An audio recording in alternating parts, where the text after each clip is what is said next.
Hi, Parker Road. How are you? It's Miss Jen, and this is my son, Luca. Today, he's going to help us talk about a really important subject, right? Hand washing. Everybody's worried about it. It's one of the main ways to stay healthy. So, at the preschool level, a lot of our guys, they're learning how to wash their hands to start with. So, when you think of hand washing, it's a chain of behaviors, right? You get the water turned on, you get some soap, put your hands together, scrub. Those are all little mini behaviors that we can teach and build them together to make a sequence of behaviors.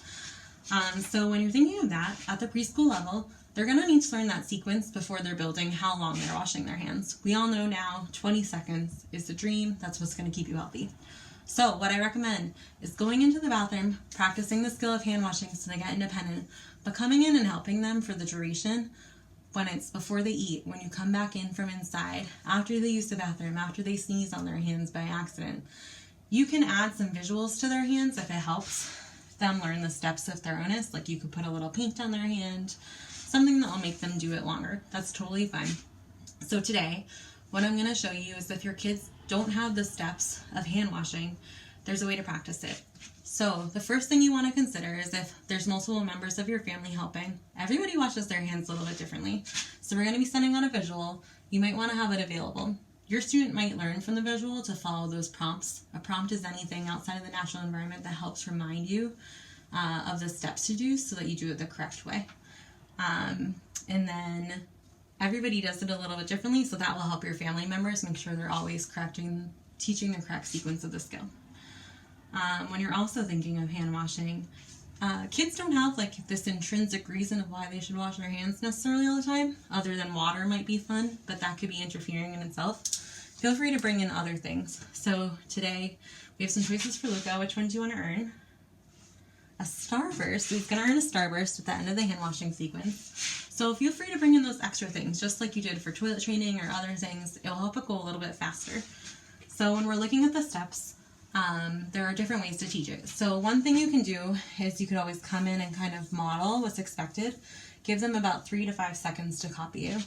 If they're not copying you, that's fine. You're just going to teach it a different way. That's totally okay. So when you're prompting, you're going to come in behind your kid so you can prompt with some physical prompting, either at the shoulders, the elbows, the wrists, or really right into your hand.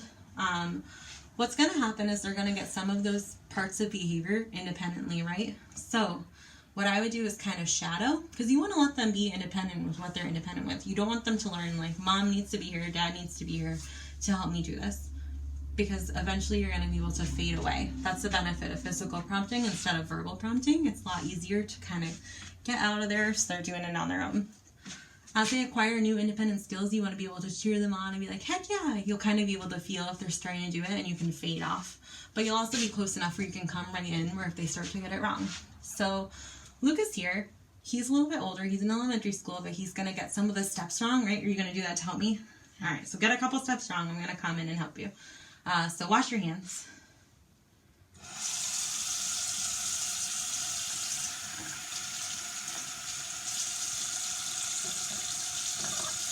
So see, sometimes light touch is just fine.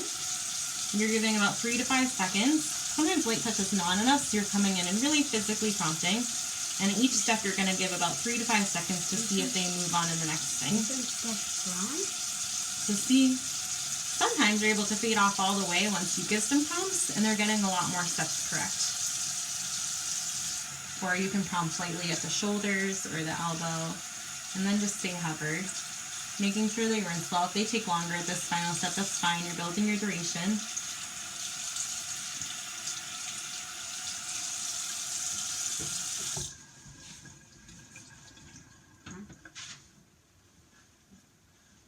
Hey, that was awesome. At the very end of the chain, you're giving some social praise with reinforcement. So you always want to pair a verbal, dense social praise with the edible. You don't want it to just be the edible. So thank you for our help today. This is our video. You don't need to say anything to say. Goodbye. Bye. Bye.